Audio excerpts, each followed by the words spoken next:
English Tech by Ubaid, your English learning partner. Whether it is a present simple, present continuous, present perfect, सब में subject को इस्तेमाल कर सकते हैं। और उसका एक तरीका है, आगे अगर ऑब्जेक्टिव प्रोनाउन आ रहा होता है, क्या आ रहा होता है, और ऑब्जेक्टिव प्रोनाउन हमारा मेन ऑब्जेक्ट होता है। ये होता है ना कि इसके अंदर हमें मेन ऑब्जेक्ट का पता होना चाहिए, मेन ऑब्जेक्ट क्या है। फॉर एग्जाम्पल इस तरह के sentences, my father scolds me, my father scolds me, मेरे फादर मुझे डांटते हैं, तो उसकी पैसिव क्या होगी, मुझे डांटा जाता है, मुझे डांटा जाता है। अब ये जो मुझे डांटा जाता है, इट्स पैसिव वॉइस सेंटेंस। ये कौन सा सेंटेंस कहलाएगा बेटा, पैसिव वॉइस ही कहलाएगा ना। तो आप इसे कैसे करेंगे पैसिव वॉइस में,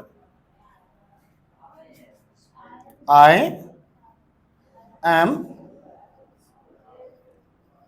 स्कोल्डेड बाय माई फादर। इसी तरह she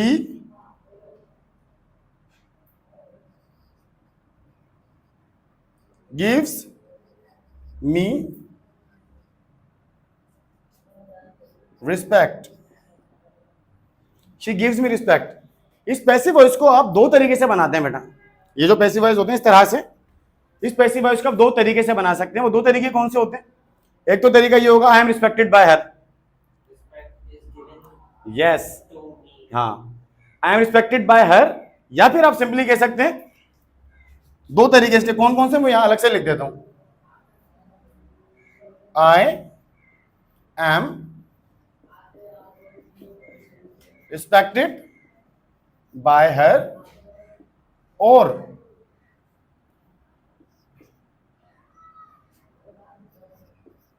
respect is given to me by her. ये दोनों ही तरीके ग्रामेटिकली प्रूव्ड हैं और ग्रामेटिकली राइट हैं। ये दोनों पैसिव वॉइस इस तरीके से बनाए जा सकते हैं। या यहां पर मैंने मी को मैंने एज अ पर्सनल ऑब्जेक्ट लिया, यानी मेन ऑब्जेक्ट लिया। यहां पर मैंने रिस्पेक्ट को एज अ मेन ऑब्जेक्ट लिया, बस फर्क सिर्फ इतना है। यानी ये डायरेक्ट इनडायरेक्ट ऑब्जेक्ट भी होते हैं, इन्हें डायरेक्ट इनडायरेक्ट ऑब्जेक्ट भी कहा जाता है। अब एक सेंटेंस और बनाते हैं। यहां पर हम, mother is giving me a food. अब यहां पर आप बेटा दोनों तरीके से, वही तरीका जो मैंने बताया था आपको, यहां पर आप मी को भी ऑब्जेक्ट ले सकते हो और यहां पर आप फूड को भी ऑब्जेक्ट, और दोनों तरीकों से इसका पैसिव बन सकता है। वो दोनों तरीके कौन से हैं, एक तरीका I am being given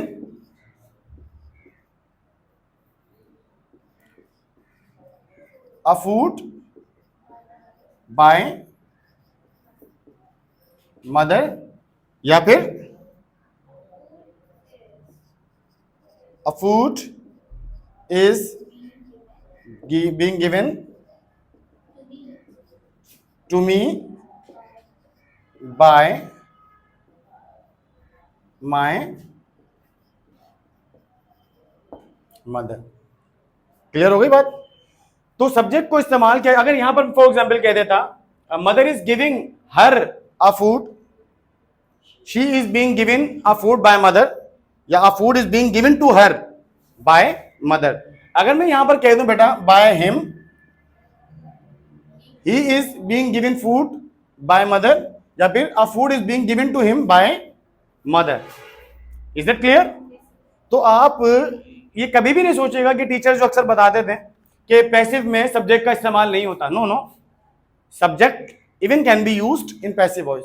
subject में पैसिव वॉइस का भी इस्तेमाल किया जा सकता है। इज दैट क्लियर बेटा। सब्जेक्ट को इस्तेमाल किया जा सकता है, ऐसा कोई भी कॉन्सेप्ट नहीं होता कि जिसका, हाँ, कुछ ट्रांजेक्टिव इंट्रांजेक्टिव वर्ब के बारे में आपने सुना होगा, उनको कंटिन्यूअस में, फ्यूचर में, जिस तरह मैंने आपको बताया था तरीका उनको कन्वर्ट करने का, वो प्रेजेंट सिंपल में जस्ट, और किसी में वो तरीका अप्लाई नहीं करेंगे। इज दैट क्लियर बेटा। ओके।